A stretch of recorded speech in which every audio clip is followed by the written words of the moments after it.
Durante muitos anos, demasiados anos, diria eu, o que se sabia sobre Macau na Guerra do Pacífico constava de um pequeno opúsculo do historiador Monsenhor Manuel Teixeira, que naturalmente destacava principalmente as atividades da Igreja Católica no auxílio aos refugiados. Para além disso, pouco ou nada se tinha escrito digno de interesse, a não ser alusões aos bailes, saraus musicais e, naturalmente, loas à administração do governador Gabriel Teixeira. De resto, relatos sobre o que se passou de facto só se conheciam em conversa com quem viveu esses tempos dolorosos e estava disposto a revelar alguma coisa. Mas, mesmo assim, havia relutância sempre em falar.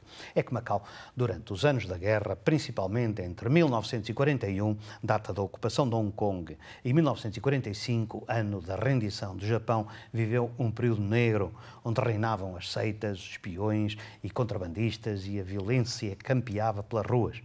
O governo português protegia todo o tipo de negócios num ciclo de corrupção, sempre justificado pela necessidade de manter a neutralidade, não se sabendo onde acabava essa tal necessidade e começava a conveniência pessoal dos interesses.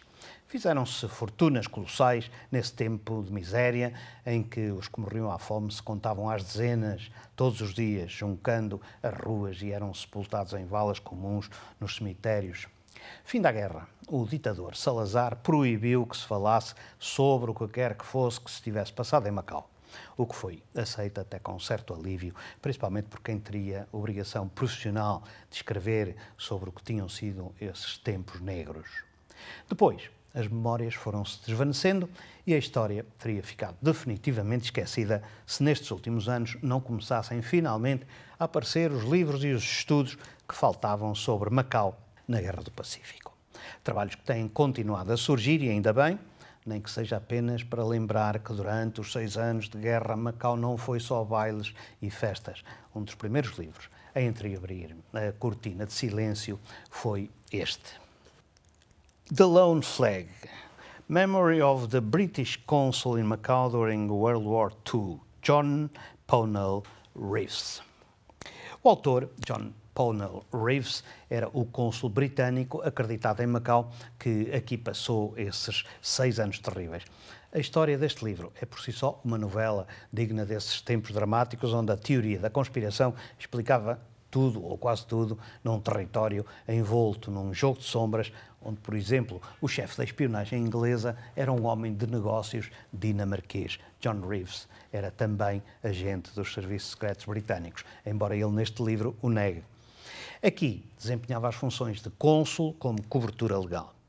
No final do seu mandato, escreveu um relatório de atividades para o Intelligence Service de Londres.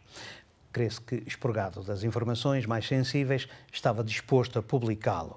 Não faltariam editores interessados e John Reeves estaria também mais interessado ainda, tendo em conta as dificuldades financeiras que passava na África do Sul, para onde tinha sido enviado numa espécie de exílio, ainda que pouco dourado, depois de ter sido acusado de faltas graves, nunca provadas, durante o exercício de funções consulares. Claro que o governo britânico proibiu a publicação do manuscrito, que assim fechado ficou nas mãos de David Calthorpe, um amigo de infância de Reeves, que não descansou enquanto não conseguiu assegurar-se de que seria dado à estampa. E, finalmente, em 2014, acabaria por ver a luz do dia, mais de 60 anos depois de ter sido escrito.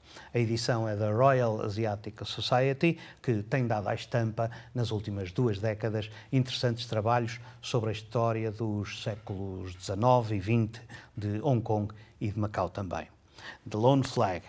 Se ainda não tem, compre, porque vale a pena e lê-se de um folgo. Volto para a semana com mais livros e mais autores.